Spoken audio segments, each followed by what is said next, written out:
A gente vai usar as funções de Green agora para estudar equações diferenciais com condições de contorno impostas nos limites, né, nas superfícies. Um exemplo disso é a equação de Poisson, né, que dá o potencial eletrostático a partir de uma distribuição de carga que eu estou chamando de ρ de R. No que a gente viu de funções de Green, como é que a gente resolveria esse problema? Né? Então a gente definiria, né, é sempre três linhas, né, o problema que a gente quer resolver, a definição de função de Green a partir desse operador diferencial, então a gente definiria como uma função g de R', com a não homogeneidade trocada por algo pontual, né, dado por uma função delta de Dirac. E isso é definido dessa maneira, de forma que na terceira linha a gente já tenha uma solução particular para esse problema, que fornece então o potencial eletrostático como uma convolução, né, da função de Green e a não homogeneidade real que aparece no problema, que é o ρ nas variáveis com linha, e essas constantes que eu compenso colocando aqui. Isso funciona porque se eu substituir este v nessa equação, eu vou encontrar, por meio da definição da função de Green, que vai aparecer aqui no integrando, justamente o que eu preciso, que é menos ρ sobre ε0. Tá? Essa é uma solução particular. Né? A solução geral, a gente sabe que é uma solução da equação homogênea mais a solução particular. A ideia agora é tentar buscar uma maneira de incorporar a condição de contorno, que faz parte desse problema aqui, na solução geral dessa equação diferencial por meio das funções de Green. Então eu tenho que incorporar uma condição de contorno. Né? Que condição de contorno é essa? Eu posso especificar o potencial na superfície como uma função v de superfície de R, e isso me leva às condições de contorno chamadas de Dirichlet. Ou posso especificar a derivada normal desse potencial na superfície. Essa aqui é uma notação para o gradiente do potencial projetado na normal à superfície. Então, essa aqui é uma função que eu vou dar e que eu vou chamar, então, um problema desse tipo de condições de contorno de Neumann. Então, esse é o problema que eu quero resolver. Eu quero introduzir uma função de Green de maneira a que a solução geral já venha com as condições de contorno satisfeitas. Eu faço isso através de identidades que são chamadas identidades de Green, são duas, e por meio delas eu vou chegar nessa solução particular de novo, mais um termo, né, que vai corresponder a uma solução homogênea com condições de contorno. Tá? Então, as identidades de Green elas são obtidas de forma bem natural se eu considero um campo vetorial A com propriedades tais que satisfaça o teorema da divergência. O teorema da divergência vai me dizer que a divergência de A integrada num volume é igual, vou chamar o volume de tal, a integral da superfície, né, que delimita esse volume, do A escalar n ds. A ideia aqui é construir esse campo vetorial através de duas funções escalares. Eu vou escolher inicialmente essas funções escalares como psi e g e vou construir o campo vetorial escrevendo psi gradiente de g. Então isso aqui é um vetor, é o gradiente de g. Psi e g são duas funções escalares.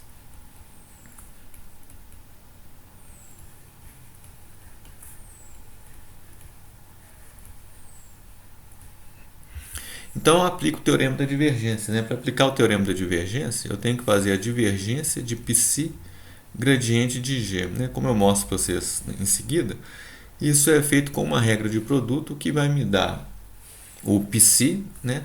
o divergência agindo no gradiente, é o laplaciano do g, mais um termo agora em que a operação de derivação atua no psi e preserva o gradiente de g. Então, atuando em psi, é o gradiente de psi escalar gradiente de G.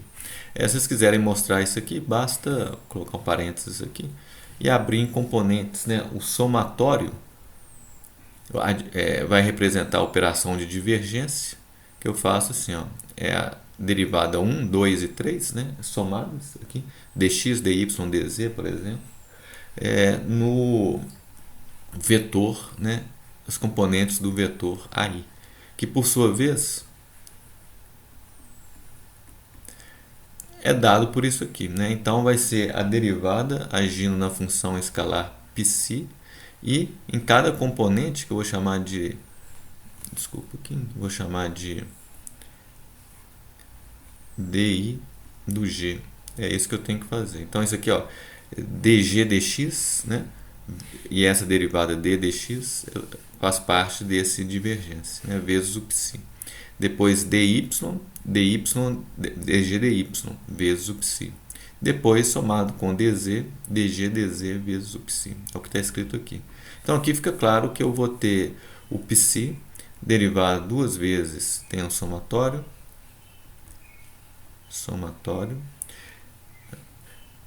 derivar duas vezes o g, ó. Depois, ainda dentro do somatório, eu mantenho o dig e vou derivar o psi.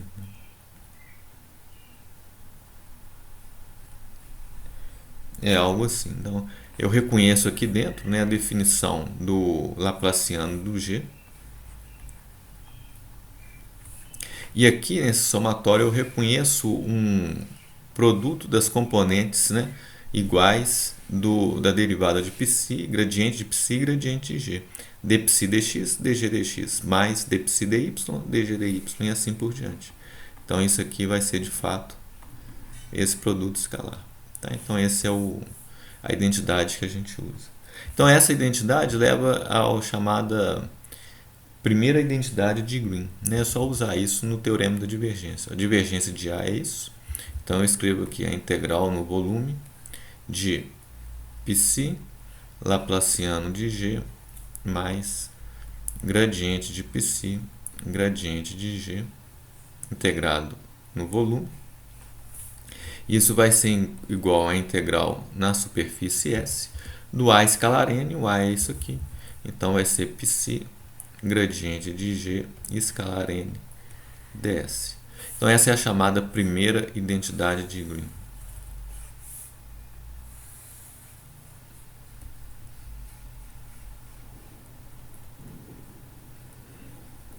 Eu posso fazer a segunda identidade pensando da seguinte maneira, né?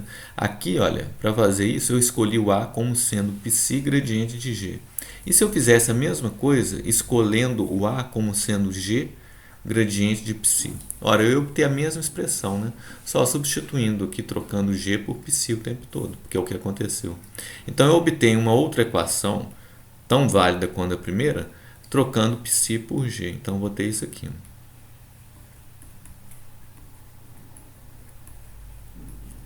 Troquei em tudo no primeiro termo. Agora, no segundo lado, eu troco também e vou ter essa equação aqui. Bom, são duas equações igualmente válidas. A segunda identidade de Green é obtida fazendo a diferença das duas, porque eu crio aqui um termo que é simétrico, tá vendo? Então, quando eu faço a diferença, esse termo some. E eu vou ficar com a segunda identidade de Green escrita como uma integral no volume do psi Laplaciano de G menos, agora aqui eu tenho G Laplaciano de psi. Essa é a minha integral de volume, porque esse termo cancela com esse termo.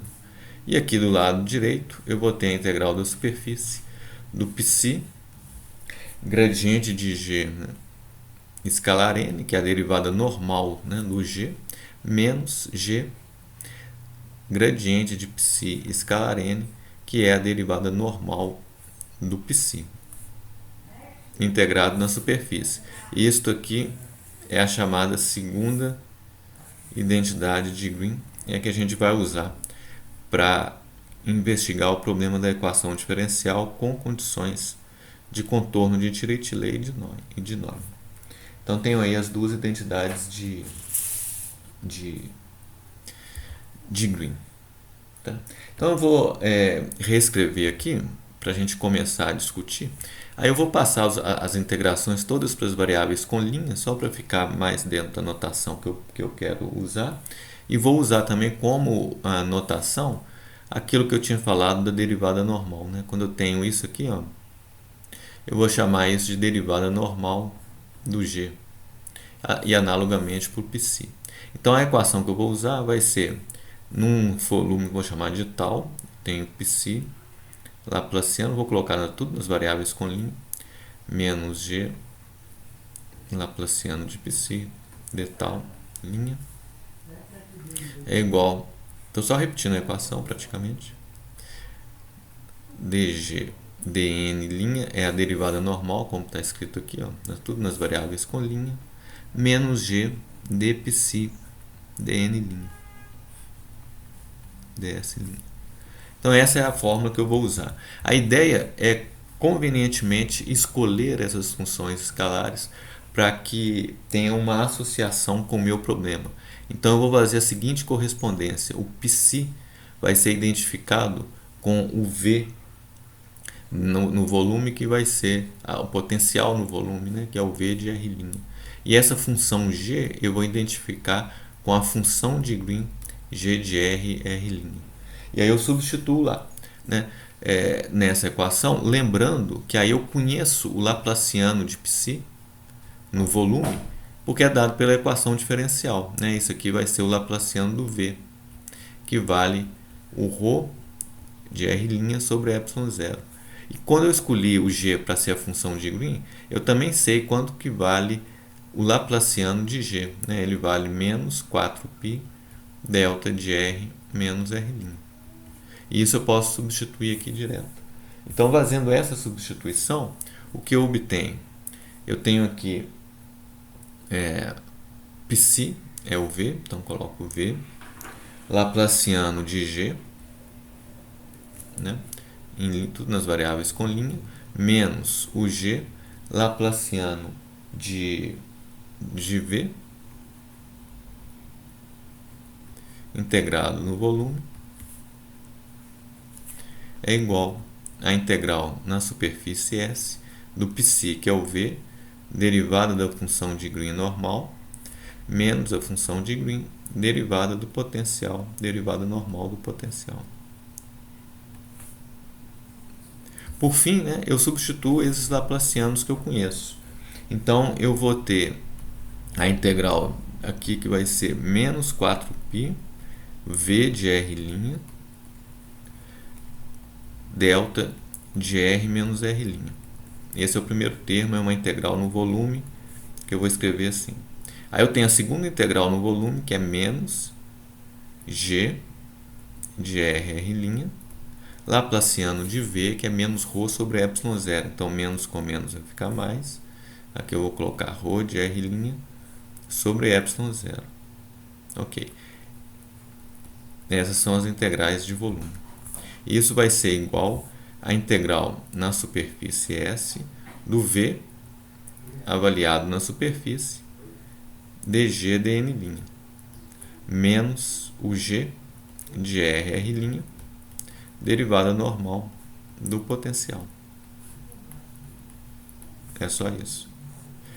E aí, olha o que acontece, né? Eu posso agora resolver essa integral, porque apareceu uma função delta lá. Então, a variável linha está percorrendo todo o espaço do volume, né? Todo o volume, só que a contribuição é nula para a integral por causa da função delta, exceto quando r' é igual a r. Então, isso fixa o valor dessa integral em v de r. Então, eu tenho aqui o v de r. Veja que eu tenho o sinal menos e o 4π, eu vou passar isso para o outro lado, ficar positivo, dividir os outros dois termos por 4π.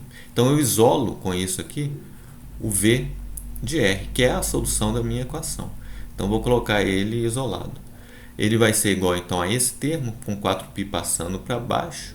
Né? Eu vou ter 1 sobre 4π ε0, a integral do g de r', ρ de r', de tal linha. Olha, notem que esse, né, é o termo que eu falei para vocês, que representava a convolução da função g com a não homogeneidade ρ sobre ε0, com esse fator 4π, e que representava uma solução particular da equação diferencial obtida por meio da função de Green. Foi a primeira coisa que a gente fez. Exatamente esse termo aqui, uma solução particular. Então ele aparece naturalmente aqui agora nas nossas identidades de Green. Mas eu tenho outro termo que eu vou usar para chegar nas condições de contorno. Então eu vou escrever aqui o que eu tenho. Ó, eu passei o V para cá, fiquei esse. E eu tenho esse outro termo, né? Esse outro termo, então, eu tenho menos 4π, ok? Eu vou escrevê-lo como sendo o 4π, vou colocar aqui integral, vamos ver como está o sinal. Eu tenho esse lado de cá, não é isso? E agora eu estou passando isso para o lado, para isolar a equação, né? Eu vou passar isso para o outro lado, vou ficar com menos, colocar aqui embaixo, ó, 1 sobre 4π, a integral na superfície do V dg dn' menos g dv dn' ds'. Então são duas integrais de superfície que eu tenho agora para fazer, né? Recapitulando o sinal, isso passou para cá positivo, isso passou para lá negativo, eu fiquei com menos 4π. Qual que é o problema aqui? O problema é que eu estou achando a solução V, a solução particular está aqui, tudo bem. Só que aqui agora o V aparece do lado esquerdo e do lado direito. Então isso não é uma solução do problema ainda, isso é uma chamada fórmula integral, né? É uma expressão, porém não uma solução do problema, porque eu tenho o V que eu quero buscar aqui, ele aparece do lado direito também. Agora o que a gente tem que fazer, eu vou deixar o próximo vídeo, é mostrar que eu posso incorporar as condições de contorno aqui e transformar essa fórmula integral numa solução. É isso que a gente vai fazer agora.